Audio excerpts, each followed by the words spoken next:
هاي بنات، شلونكم؟ بما انه طلبتوا مني هواية لفات التوربان، فاليوم سويت فيديو خصوصا لكم.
شدها هيج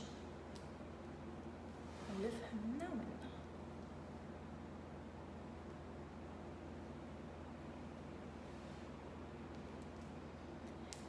أنا هاي اللفات ممكن أعتمدها بس بالشتاء ويا التيشيرتس اللي هي اوكي تيشيرت البلوزات اللي فيها رقبة عريضة، كتف نازل، وهاي الشغلات تطلع حلوة هاي اللفات وياها.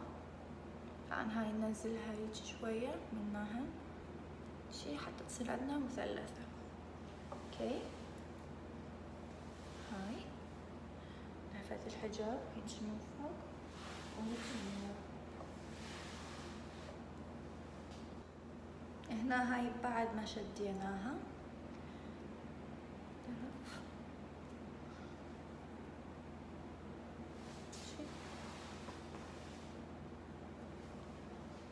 اشوف حتى لا هيك. هذا إلى طريقتين، يا اما تبرميه وتسويه شوية اصغر من اول وحدة، something like this.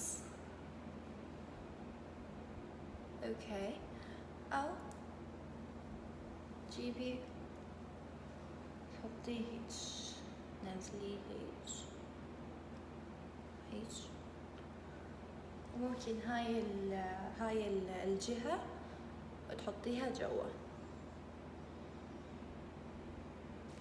انتي وقدرتك على انه تحشين.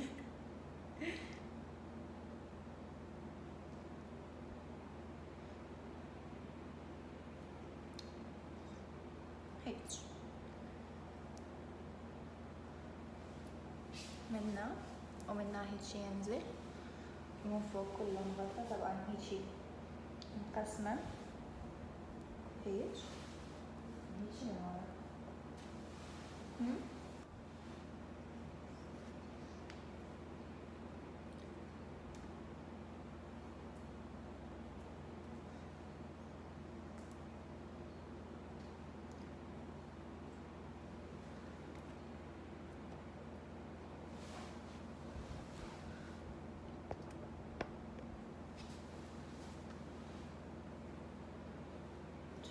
ورا.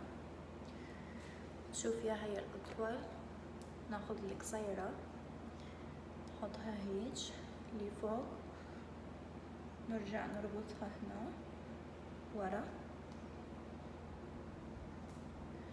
هاي طبعا نفرشها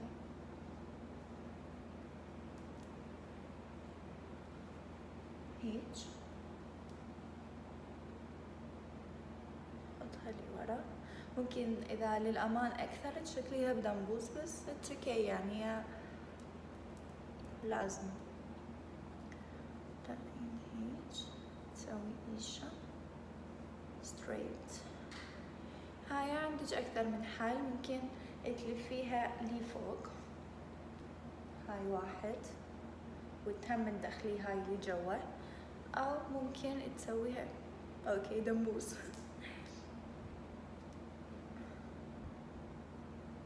او ممكن تشديها على ايدك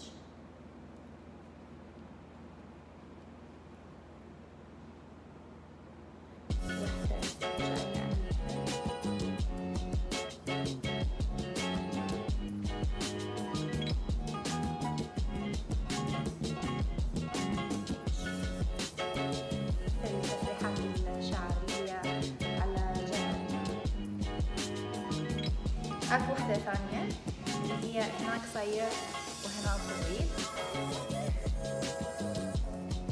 نرد هذه ورا،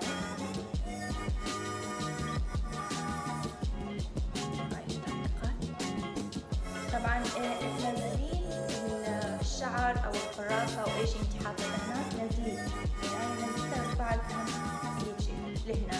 ليش؟ انت حتلفين هذا على تنزلي هاي حطيها لي جوا. اذا انت سويتيها شويه طويله ممكن اوكي مثلا ما اعرف اذا انا راح تنبرم عليها، بس اوكي هاي ممكن زين تحطيها هنا. اذا كلش سويتيها قصيره وهذا الاحسن يعني دخليها بس لي جوا. تجيبين هاي على هاي هيج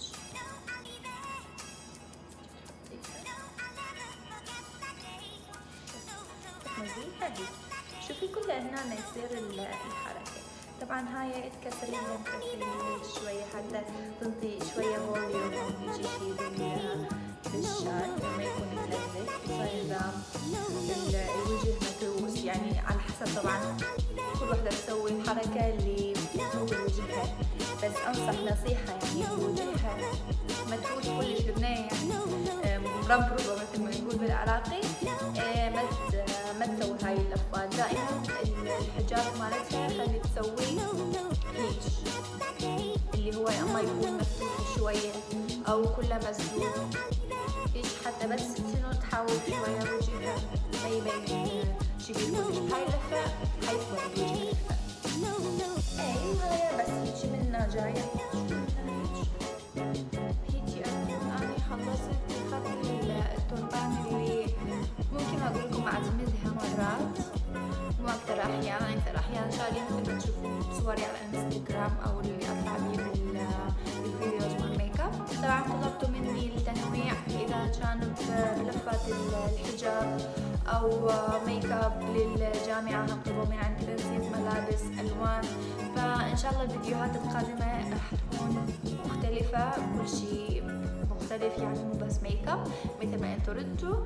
وبس شكرا على حبكم، شكرا على تعليقاتكم الحلوه، وان شاء الله استمر بهيجي ناس حلوين مثلكم، وميرسي.